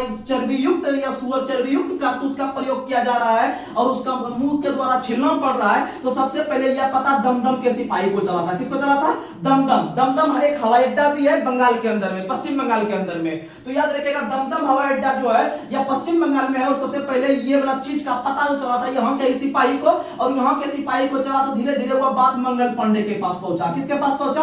मंगल पांडे के पास पहुंचा। और मंगल पांडे ने जो है कि आप लोग को पता है कि ये जो है कि एक दो अपने यहाँ काम करने वाले अंग्रेज अधिकारी का जो है कि गोली मारकर हत्या भी कर दिया और आगे चलकर इनको फांसी जो सजा दिया गया 8 अप्रैल को। 8 अप्रैल इन्होंने मार्च में इनको जो है कि गोली मारा था और जो है कि 29 मार्च के आसपास गोली मारा था और जो है कि 8 अप्रैल 1857 को जो है कि इनको क्या कर दिया गया? फांसी की सजा दे दिया गया। फांसी की सजा दे दिया गया मंगल पांडे को। लेकिन अभी तक 1857 का विद्रोह शुरू नहीं हुआ था। हकीकत में 1857 के विद्रोह का जो शुरुआत होगा वह मेरठ से होगा। कहां से होगा? मेरठ से होगा। और मेरठ में जो होगा वह होगा 10 मई, याद रख लीजिएगा डेट, क्वेश्चन आता है 10 मई 1857 को उत्तर प्रदेश के मेरठ शहर से 1857 का विद्रोह का शुरुआत होता है। तो आप यहां से क्वेश्चन बना सकते हैं कि भारत के अंदर में कौन सा नेता, भारत के अंदर में कौन सा नेता विद्रोह शुरू होने से पहले ही शहीद हो गए थे? मारिएगा मंगल पांडे। क्या मारिएगा? मंगल पांडे। मारो फिरंगी को, यह नारा किसने दिया है? मंगल पांडे ने दिया। आप लोग को पता होगा, आप लोग को पता होगा। तो याद रखिएगा शुरुआत 10 मई 1857 को मेरठ से हुआ है। वहीं मंगल पांडे का संबंध जो था वह बंगाल के अंदर में एक शहर है बैरकपुर। बंगाल के अंदर में एक शहर है बैरकपुर। बैरकपुर जो था वह 34वीं इन्फेंट्री से था। सेना को बहुत अलग अलग जो है कि बटालियन में बांटा जाता है। तो मंगल पांडे का संबंध 34वीं इन्फेंट्री बैरकपुर से था, याद रखिएगा। वहीं जब इसका शुरुआत मेरठ से हुआ, पहली जब यहाँ पर आपका विद्रोह का शुरुआत हुआ, इससे संबंधित क्वेश्चन आप लोग को पता है अलग अलग जगह जो है कि बात पहुंचने लगी और अलग अलग शहर से अलग अलग भारत नायक जो है कि इसका करने लगे। तो सबसे पहले हम बिहार से देखते हैं। तो बिहार के अंदर में एक शहर याद रखिएगा पटना, वहीं एक शहर याद रखिएगा जगदीशपुर, एक शहर याद रखिएगा जगदीशपुर, और एक शहर याद रखिएगा रोहिणी। क्या याद रखिएगा? रोहिणी। ये 3 क्वेश्चन बिहार से संबंध रखता है, आप लोग को हम बता देते हैं। तो सबसे पहले 1857 का विद्रोह पटना से जो भारत नायक कर रहे थे वो एक आपका पेपर विक्रेता थे जिसका नाम था पीर अली। क्या नाम था? पीर अली। पौ से पटना, पौ से पीर, पौ से पटना, पौ से पीर। 1857 के विद्रोह के नेता, भारत नेता, यानी कि लड़ने वाले अंग्रेज के विरुद्ध। वहीं अगर हम बात करते हैं जगदीशपुर, तो जगदीशपुर आप लोग को पता है कि आरा के पास है। भारत का एक जिला है आरा, आरा, ठीक है, आरा बक्सर। तो याद रखिएगा वहां से लड़ने वाले थे आपके कौन थे? कुंवर सिंह। कौन थे लड़ने वाले? कुंवर सिंह। और रोहिणी जो है यह वर्तमान में बिहार में नहीं है। रोहिणी वर्तमान में बिहार में नहीं है। रोहिणी झारखंड का हिस्सा वर्तमान में है, क्योंकि पता है कि 1857 में वो बिहार का हिस्सा हुआ करता था आपका झारखंड। वहां पर आपको रोहिणी एक जो है वो देवघर, जहां पर आप भोले बाबा का पूजा करने जाते हैं, देवघर बासुकीनाथ धाम, वहां पर ही रोहिणी नाम का स्थान है। और यह जगह उस समय बिहार में था 1857 के विद्रोह में। तो वहां से भारत नायक थे सलामत अली। कौन थे? सलामत अली। सलामत अली याद रखिएगा, सलामत अली थे रोहिणी से। और ये पटना के बिहार के अंदर में ये तीनों स्थान में जो विद्रोह फैला था, तीनों में से सबसे पहले रोहिणी से उठा था। कहां से उठा था? रोहिणी। इसीलिए क्वेश्चन अगर आपसे पूछे कि 1857 का विद्रोह जो शुरू हुआ था किस जगह से, तो आप लोग बताइएगा रोहिणी से। क्या से? रोहिणी से। क्योंकि ये रोहिणी जगह जो था यह सलामत अली ने जो है कि वहां पर सलामत रखने का प्रयास किया था। और हम लोग बिहार से संबंध रख रहे हैं, इसलिए रोहिणी सबसे पहले उठा। बिहार में था उसमें रोहिणी, इसलिए वहां से भारत नायक सलामत याद रखिएगा। क्योंकि इनके बदौलत ही हम लोग आज सलामत हैं और आज हम लोग पढ़ाई कर रहे हैं मिलजुल कर। तो ये आप याद रखने का प्रयास कीजिएगा। ये हो गया आपका बिहार का बात। अगर हम बात करते हैं कि 1857 के विद्रोह में सबसे अधिक जो सेना पहुंचा था वो अवध से। कहां से पहुंचा था? अवध से। सबसे अधिक सेना जो पहुंचा था अवध से। और अवध को आज हम लखनऊ के नाम से जानते हैं। जहां आज हम लोग अवध देख रहे हैं, जहां आज हम लखनऊ देख रहे हैं, या पहले अवध के नाम से जाना जाता था। वहीं पर अगर हम बात करते हैं, आपको हम पता ही है कि 1848 से लेके 1856 तक जो कार्यकाल रहा है वह डलहौजी का कार्यकाल रहा है। और डलहौजी ने जो है कि विभिन्न प्रकार के शहर को हड़पने का काम किया अपने राज्य हड़प नीति के तहत या गोद लेने की नीति के तहत, या उसी को डॉक्ट्रिन ऑफ लेपेक्स नीति भी कहते हैं। तो याद रखिएगा वह डलहौजी ने शुरू किया था। और आगे चलकर जो सबसे अंतिम में जो हड़पने का प्रयास किया हुआ जो है कि किसको, तो याद रखिएगा वह कुशासन का आरोप लगा के, कुशासन का आरोप लगा के अवध को हड़पा। किसको हड़पा? अवध को हड़पा। और अवध के उस समय जो नवाब थे वो वाजिद अली शाह थे। कौन थे?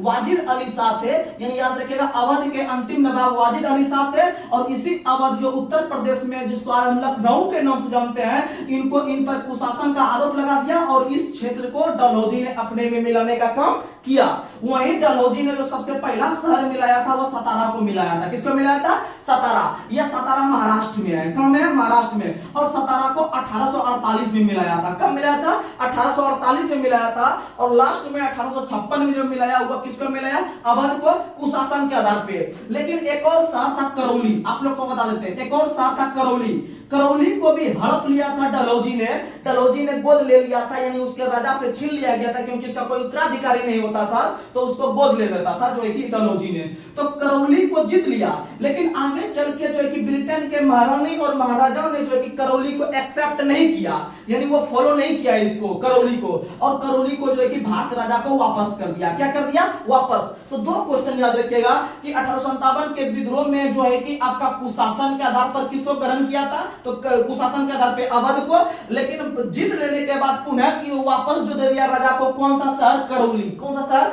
करौली। करौली राजस्थान में है, आप लोग याद करते होंगे। ये रामगढ़, कलौसी, ये रामगढ़, बिस्तारी, करौली, करौली ये सब जो है कि आपका राजस्थान का हिस्सा है, आप लोग याद रखेगा। और जैसे यहाँ पर वाजिद अली शाह को हराने के बाद कुशासन के आधार पे अवध को जो है कि डलहौजी ने अपने मिलाया, तो अगले साल और यह हार कर जो है कि वाजिद अली शाह नेपाल भाग गया। कहां भाग गया? नेपाल भाग गया। और जैसे 1857 का विद्रोह शुरू हुआ, तो विद्रोह शुरू होने के जस्ट जो है कि आपका वहां पर अवध से उनकी बीवी या इनकी पत्नी, वाजिद अली शाह की पत्नी जिसका नाम था बेगम हजरत महल, जिनका नाम था बेगम हजरत महल, बेगम हजरत महल जो है कि इस विद्रोह में कूद गए और अवध से जो है कि लड़ने का काम किए। वही याद रखिएगा इलाहाबाद से जो लड़ रहा था, इलाहाबाद से आप लोग को पता है कि लियाकत अली थे लड़ने वाले। इलाहाबाद से कौन थे? लियाकत अली थे। कौन थे? लियाकत अली थे। वहीं अगर हम बात करते हैं बरेली से, तो बरेली से खान बहादुर खान। बरेली से कौन थे? खान बहादुर खान। अगर हम बात करते हैं दिल्ली से, तो दिल्ली से बहादुर शाह जफर। दिल्ली से कौन थे? और बहादुर शाह जफर को दिल्ली से जो कि गिरफ्तार करके रंगून में भेज दिया था। कहां भेज दिया था? और रंगून इरावदी नदी के किनारे बर्मा में, आप लोग को हम बता चुके हैं। और आप लोग को पता है कि एक शहर है आपका जो है कि झांसी से किए थे रानी लक्ष्मीबाई। कौन किए थे? रानी लक्ष्मीबाई। और हाल ही में झांसी रेलवे स्टेशन का नाम बदल के आपके वीरांगना लक्ष्मीबाई के नाम पर रखा गया है, याद रखिएगा। और झांसी से इस विद्रोह को दबाने वाले अंग्रेज नायक थे जिसका नाम था यूरोज। क्या नाम था? यूरोज। और इसी यूरोज ने आपके रानी लक्ष्मीबाई या झांसी को जो है कि अकेली मर्द की संज्ञा दिया है। 1857 के विद्रोह के रूप में कुछ व्यक्ति का कथन है कि यह एक राष्ट्र विद्रोह है। तो यह एक राष्ट्र विद्रोह बोलने वाला व्यक्ति है डिजरेली। कौन है? डिजरेली। यह एक राष्ट्र विद्रोह है, यह बोलने वाला व्यक्ति है डिजरेली। और यह भारत का प्रथम स्वतंत्रता संग्राम था। यह बोलने वाला व्यक्ति है वीडी सावरकर। कौन है? वीडी सावरकर। वहीं अगर हम बात करते हैं कि 1857 नामक पुस्तक के लेखक कौन है? 1857 नामक पुस्तक के लेखक कौन है? एसएन सेन। 1857 नामक पुस्तक के लेखक कौन है? एसएन सेन। और एसएन सेन जो है 1857 के विद्रोह के एकमात्र सरकारी इतिहासकार हुए हैं आपके एसएन सेन, याद रखिएगा। और इन्होंने 1857 नामक यानी 1857 नामक पुस्तक के लेखक भी हैं। वहीं अगर हम बात करते हैं आपके जो है कि किस व्यक्ति ने 1857 के विद्रोह के बारे में कहा था कि यह एक सैन्य विद्रोह था, तो यह एक सैन्य विद्रोह था, वो कहा है लॉरेंस ने। किसने कहा है? लॉरेंस एवं सीले ने। और आप लोग को पता है कि 1857 के विद्रोह का एकमात्र सरकारी इतिहासकार एसएन सेन ने एक पुस्तक भी लिखा है। वहीं पर आप लोग को बता दे कि 1857 के विद्रोह का जो है कि कि एकमात्र सरकारी एकमात्र जो आंखों से देखने वाला व्यक्ति था, एकमात्र आंखों से देखने वाला व्यक्ति था मिर्जा गालिब। कौन था?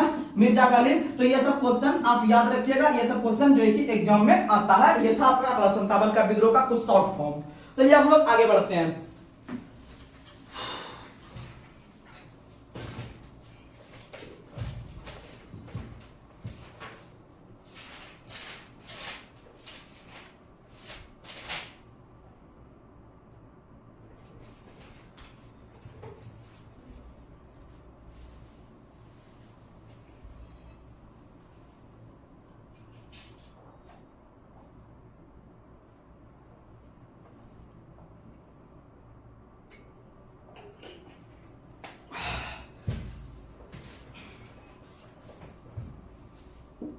अब हम लोग लूसेंट का विविध देखने वाले हैं, जो कि बहुत ही महत्वपूर्ण है, जो आपको याद करवा रहे हैं। आप बिहार एसएससी के लिए जो है कि पूरा अपने आप में जो है कि आप लोग बहुत ही निश्चित रहिएगा एग्जाम में क्वेश्चन टच करवाने के लिए। बस आप रेगुलर बन के रहिएगा, बहुत ही फायदा करेगा।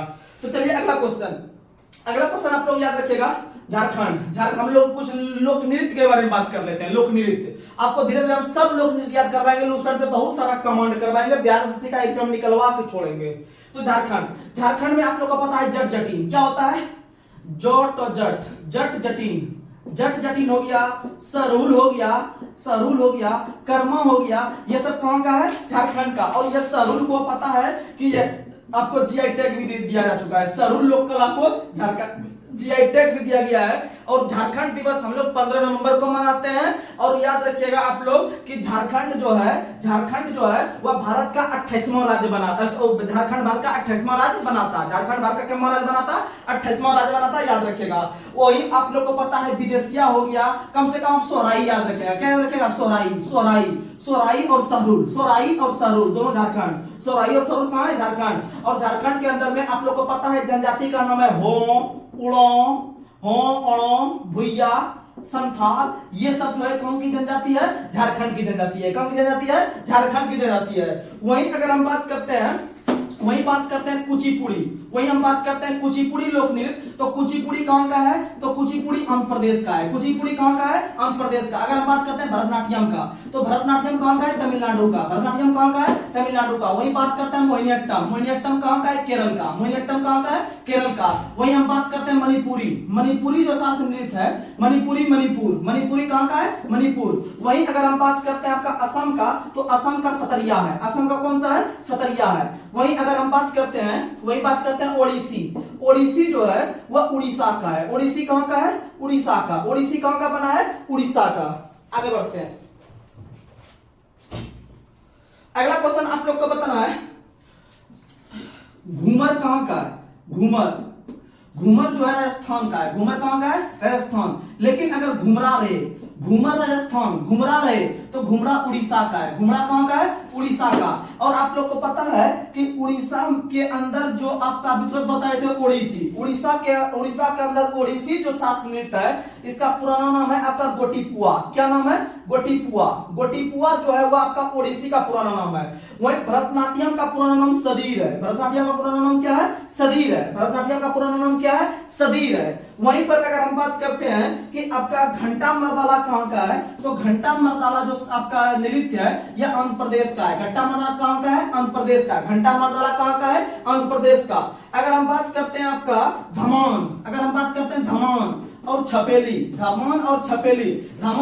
दोनों हिमाचल प्रदेश का है। कहां का है? यानी कि वहां पर कंगना रनौत धमान मचा दिया और अपना छाप छोड़ दी। और वहां पर जो है कि आपका क्या तो लोटा बजाया। वहां पर आप लोग को पता है, यानी कि लोटा रहेगा, छपेली रहेगा, धमान रहेगा। हिमाचल प्रदेश जाएंगे। कहां जाएंगे? हिमाचल प्रदेश जाएंगे, याद रखेगा। और प्रतिवर्ष जो हिमाचल प्रदेश दिवस मनाते हैं वह आपका मनाते हैं 15 अप्रैल को। हिमाचल प्रदेश दिवस 15 अप्रैल को। और इससे एक दिन पहले 14 अप्रैल को मनाते हैं तमिलनाडु दिवस। 14 अप्रैल को मनाते हैं तमिलनाडु दिवस। आप याद रखने का प्रयास कीजिएगा। आगे बढ़ते हैं। अगला क्वेश्चन आप लोग को बताना है। अगला क्वेश्चन काठी गंभीरा ढाली यात्रा बाउल, ये सब कहां का है? बंगाल का। कहां का है? बंगाल का। अगर बिहू रहे, बिहू रहे, बिछुआ रहे, आपका जो है कि खेल गोपाल रहे, कली गोपाल रहे, आपका बुगरुम्बा उत्सव रहे, ये सब असम का है। कहां का है? असम का। अगला क्वेश्चन आप लोग को बताना है कि अगर रहे आपका लावनी, लावनी कहां का है? महाराष्ट्र। लावनी कहां का है? महाराष्ट्र। और लावनी महाराष्ट्र के अंदर में जो है कि बहुत ही फेमस है, याद रखिएगा। अगला क्वेश्चन आप, और तमाशा भी कहां का है? महाराष्ट्र। तमाशा जो लोक नृत्य है वह महाराष्ट्र के अंदर में, तमाशा लोक नृत्य को महाराष्ट्र के अंदर में प्रसिद्ध प्राप्त कराने का श्रेय जो जाता है वह वंशीधर भट्ट को। तमाशा लोक नृत्य जो है आपका महाराष्ट्र के अंदर में उसको प्रसिद्धि प्राप्त कराने का श्रेय वंशीधर भट्ट को जाता है। आप लोग याद रखने का प्रयास कीजिएगा। अगला क्वेश्चन आप लोग को बताना है मुखौटा अरुणाचल, मुखौटा अरुणाचल, और युद्ध नृत्य दोनों अरुणाचल। युद्ध करके वो नृत्य है वो भी अरुणाचल में, और मुखौटा भी अरुणाचल में, और मिथुन नाम का जो पशु मिलता है वह अरुणाचल में। कहां में मिलता है? अरुणाचल में।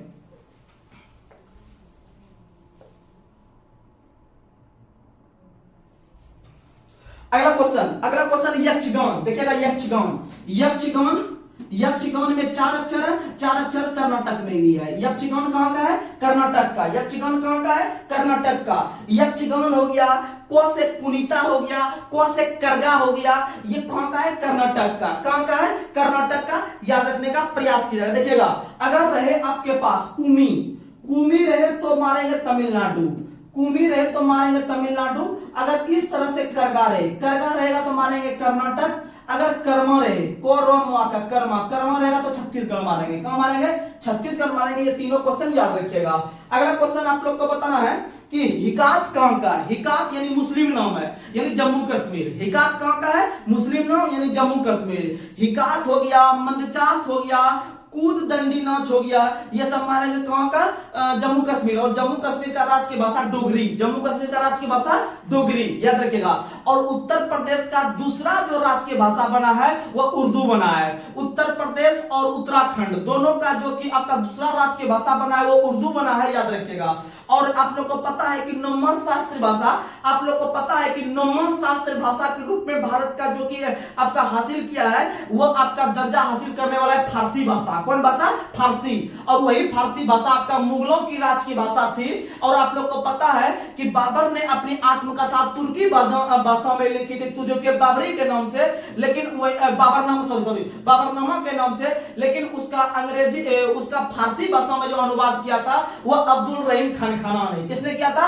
अब्दुल रहीम खनखाना ने किया था, याद रखिएगा। फारसी में पहले लिखा था वह तुर्की में, क्योंकि वह एक तुर्क मुसलमान थे। आगे बढ़ते हैं। अगला क्वेश्चन, बिहू नृत्य, बिहू नृत्य असम में मनाया जाता है कौन जनजाति के द्वारा? तो याद रखिएगा कि बिहू नृत्य जो सबसे पहले याद रखिएगा साल में 3 बार मनाते हैं। कितनी बार मनाते हैं? साल में 3 बार बिहू नृत्य मनाया जाता है। और बिहू नृत्य जो मनाया जाता है आपका असम में मनाया जाता है। और याद रखिएगा बिहू नृत्य जो मनाते हैं कचारी जनजाति के द्वारा मनाया जाता है। कौन जनजाति के द्वारा?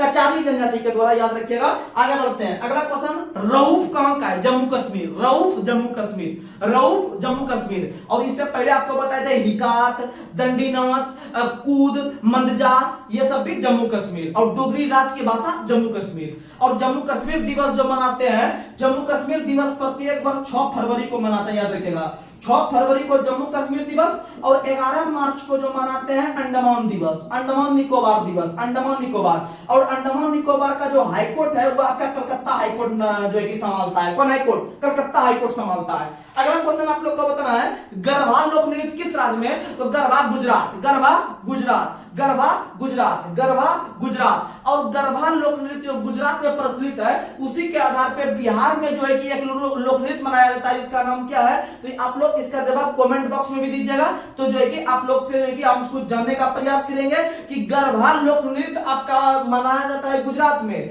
लेकिन उसके आधार पर बिहार में कौन सा लोक नृत्य मनाया जाता है? यह क्वेश्चन बिहार एसएससी का पूछा हुआ क्वेश्चन है, तो आप लोग इसका जवाब देने का प्रयास कीजिएगा।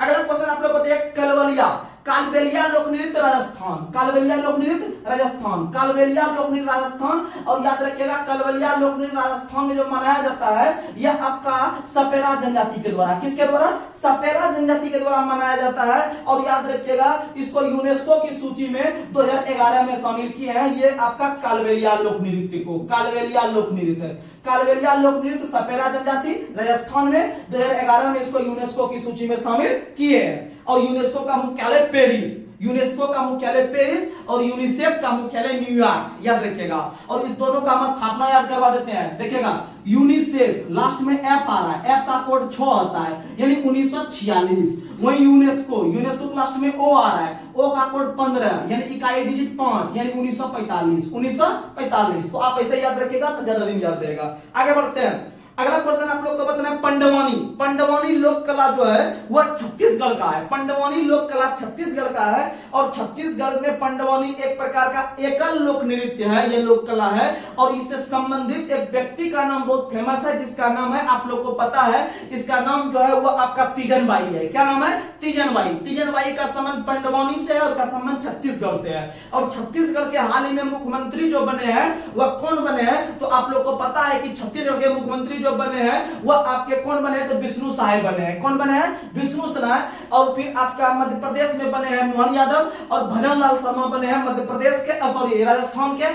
और फिर रेवंत रेड्डी जो बने हैं वो तेलंगाना के बने हैं। कहां के बने हैं? तेलंगाना के बने हैं। तो आप लोग याद रखने का प्रयास कीजिएगा। अगला भांगड़ा पंजाब, भांगड़ा पंजाब, भांगड़ा पंजाब, भांगड़ा पंजाब। अगला क्वेश्चन आप लोग को बताना है टिप्पाणी लोक नृत्य कहां का है? गुजरात का। टिप्पाणी लोक नृत्य कहां का है? गुजरात का। टिप्पाणी लोक नृत्य गुजरात का।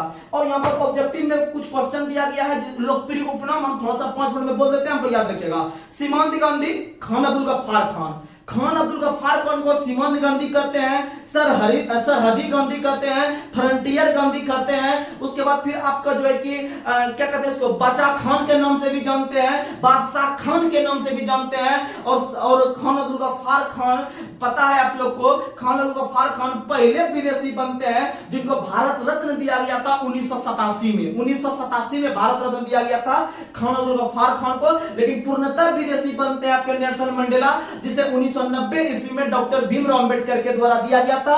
और नेल्सन मंडेला का संबंध दक्षिण अफ्रीका के राष्ट्रपिता के नाम से है। आगे अगला क्वेश्चन आप लोग को बताना है महात्मा गांधी को राष्ट्रपिता किसने कहा है? तो महात्मा गांधी को राष्ट्रपिता सुभाष चंद्र बोस ने कहा है। महात्मा गांधी को बापू जवाहरलाल नेहरू ने कहा है। महात्मा गांधी को महात्मा की उपाधि रविंद्रनाथ टैगोर ने दी है।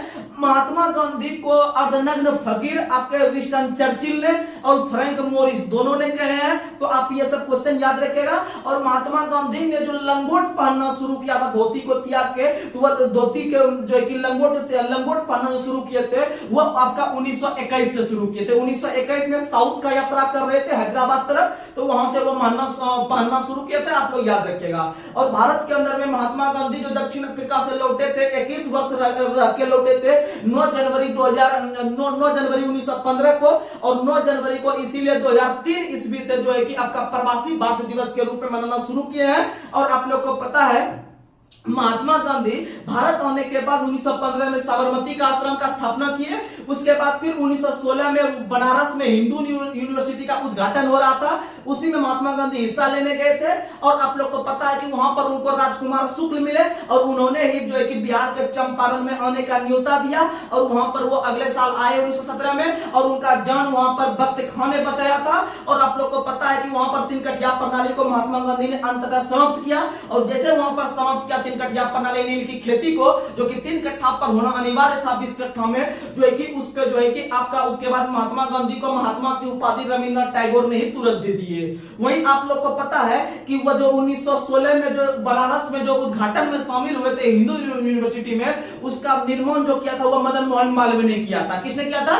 मदन मोहन मालवीय ने किया था। उसके बाद महात्मा गांधी 1918 में अहमदाबाद गए। अहमदाबाद के बाद फिर जो है कि आपका खेड़ा सत्याग्रह में गए। और अहमदाबाद स्ट्राइक पे ही, अहमदाबाद मिल स्ट्राइक में ही पहली बार महात्मा गांधी, अहमदाबाद मिल स्ट्राइक में ही पहली बार महात्मा गांधी ने भूख हड़ताल किया था।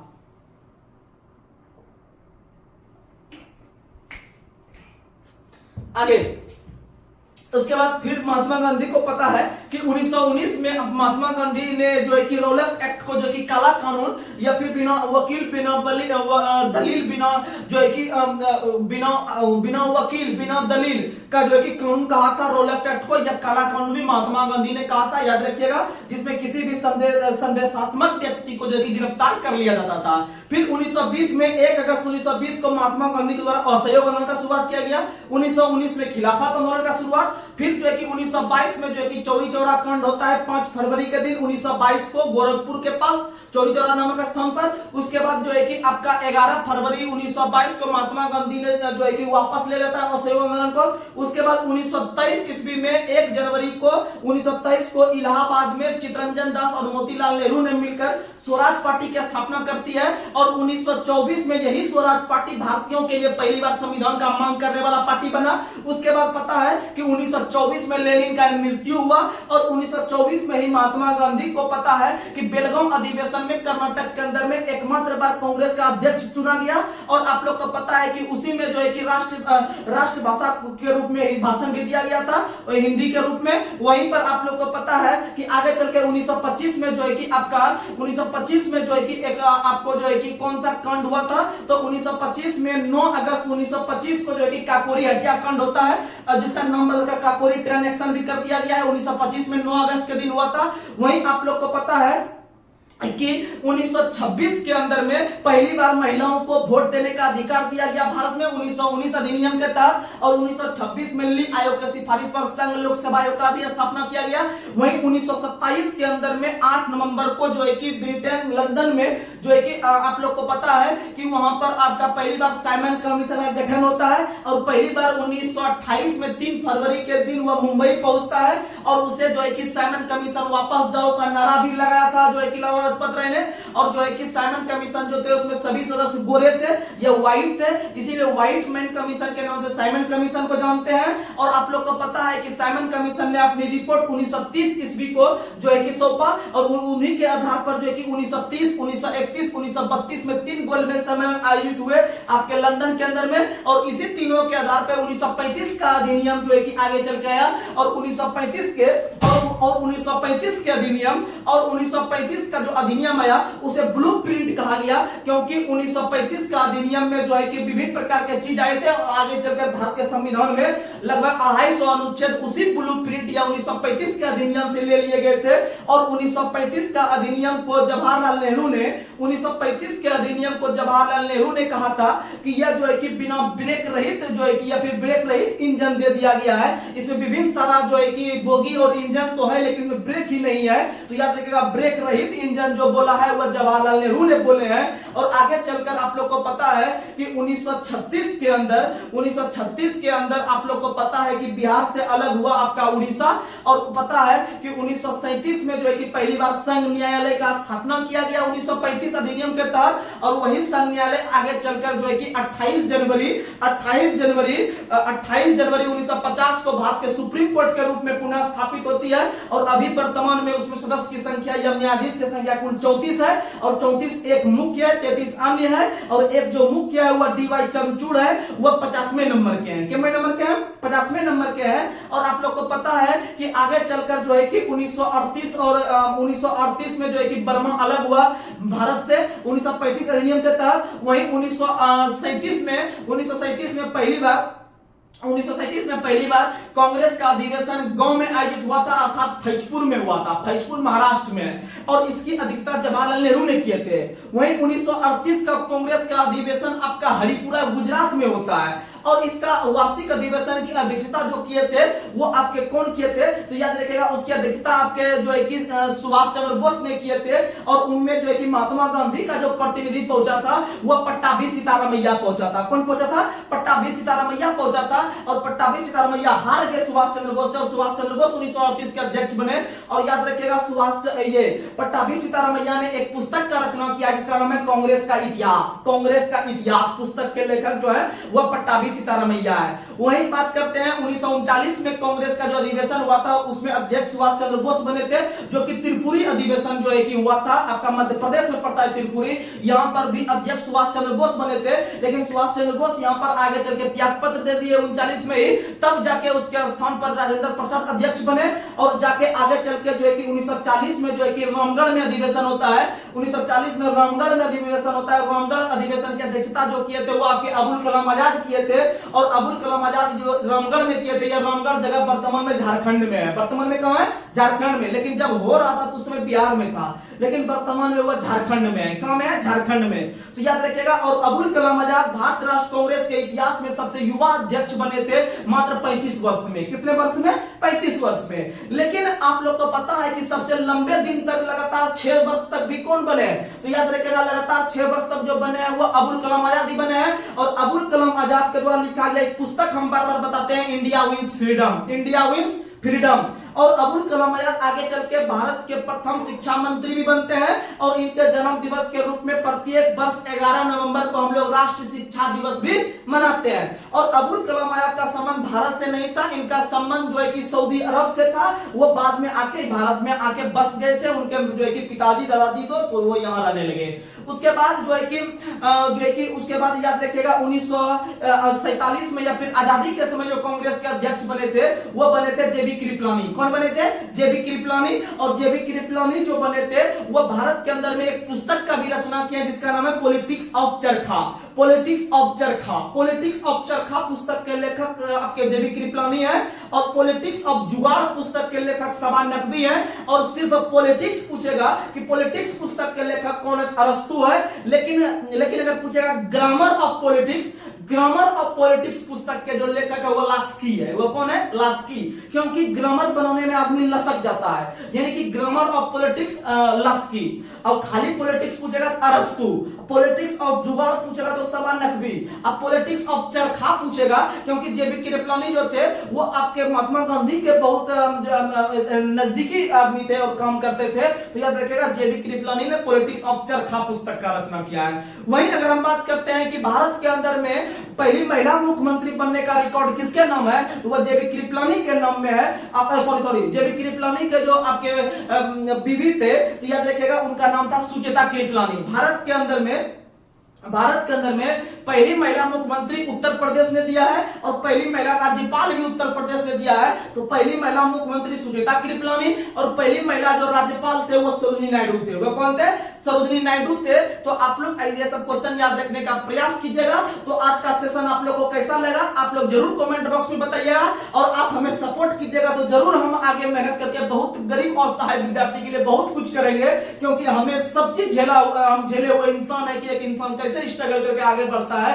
बस आप मेरा सपोर्ट कीजिए और हम आपका जो है कि एग्जाम, आप जिस भी एग्जाम का तैयारी कर रहे होंगे, क्योंकि आपको साइंस का भी क्लास मिल गया है, उसके बाद फिर आपको स्टैटिक और जीके का भी क्लास मिल गया है, तो आपको क्वेश्चन कहीं नहीं रुकने देंगे। अभी फिलहाल 2-3 दिन में आपका अग्निवीर का एग्जाम है, इसीलिए हम थोड़ा लो क्वेश्चन पे हम ध्यान दे रहे हैं। और जैसे ये खत्म होगा तो हम महेश बर्नवाल और दृष्टि को अभी क्वेश्चन भी हाई-फाई क्वेश्चन लाने का प्रयास करेंगे। लेकिन यह क्वेश्चन जो लेवल है यह बिहार एसएससी को आराम से करेक्ट करवा देगा और जीडी को और फिर बिहार दरोगा को, इसमें कहीं कोई शक नहीं है। लेकिन आपको हार्ड क्वेश्चन से भी हम जो है कि मुखाबिक कराएंगे। तब तक के लिए जय हिंद, जय भारत। बस अच्छे से अपने आप को जो है कि तैयार कीजिए एग्जाम के लिए और एक बार एग्जाम को फोड़ जाइए, फाइनल सिलेक्शन लीजिए और एक नई जिंदगी का शुरुआत कीजिए। धन्यवाद।